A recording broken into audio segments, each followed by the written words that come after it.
রাজশ্রী দাস। নমস্কার, হিমাংশী দাস।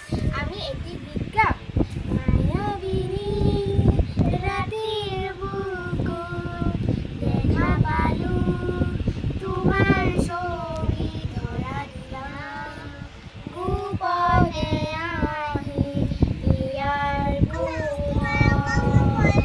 তুমি যেন শুকান বনৰ নিয়ৰৰে চেঁচা টোপাল বাঢ়ি অহা ৰ'দৰে মোৰ দেহৰ প্ৰতি পুৱাত ধুমুহাৰ সতে মোৰ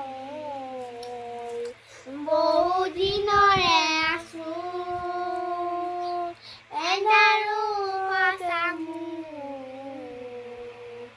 বহুদিনৰে নাচো কি জানৰ জানো শেষ হ'ব আৰু তোমাৰ বুকুৰ প্ৰতিহৰতৰ প্ৰভাতী ফুলে কওঁ তোমাৰ মোৰ ব্যথা প্ৰতি মেঘালী নিশা জোনে কব তোমাৰে